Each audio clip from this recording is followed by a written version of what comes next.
Summer 1942, Hitler stood victorious across Europe, his armies seemingly unstoppable. From this peak of power, he fixated on Stalingrad, Stalin's city. Victory seemed certain. The Wehrmacht had never failed. Against generals' advice to take Moscow, Hitler split his forces, chasing both Caucasus oil and Stalingrad. Personal obsession overruled strategy. By September, German bombers turned Stalingrad into dust. But in the ruins, the Soviets refused to fall, and the real battle hasn't even begun.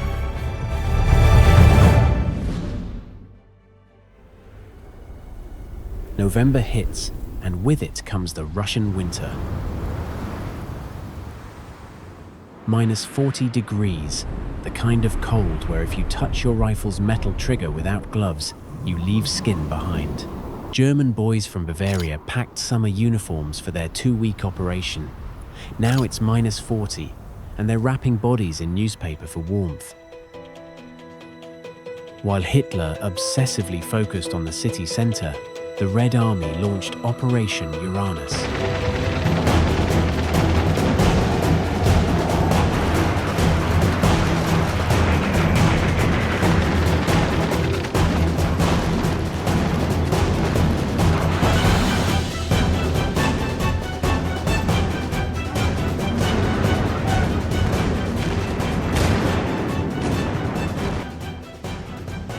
Within days, Stalingrad was encircled.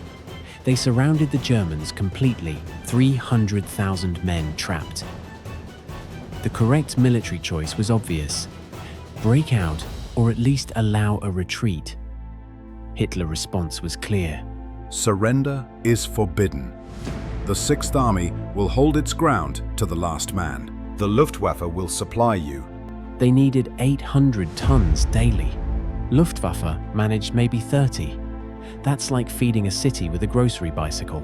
And just like that, he sealed their fate. The proud German army starts eating horses, then leather belts. German soldiers burning furniture just to live another hour. Men freeze to death, standing up, ammunition gone. Still, Hitler refused to face reality. He told his staff, "The Sixth Army is fighting heroically. The world will watch their struggle with admiration."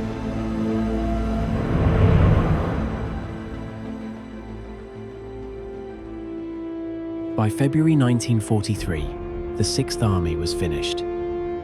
Friedrich Paulus, their commander, begged for permission to surrender.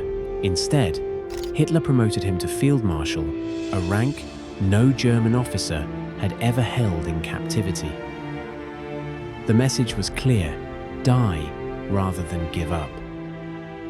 But Paulus couldn't watch his soldiers die from starvation and brutal cold anymore. He made a choice no one had dared before. He disobeyed the Führer and surrendered.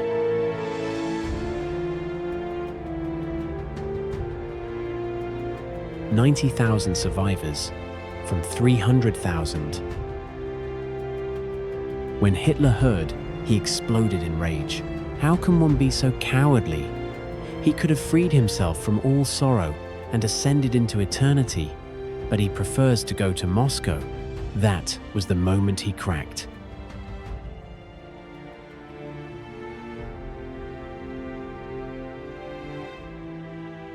From Stalingrad's ashes emerged Hitler's final trajectory.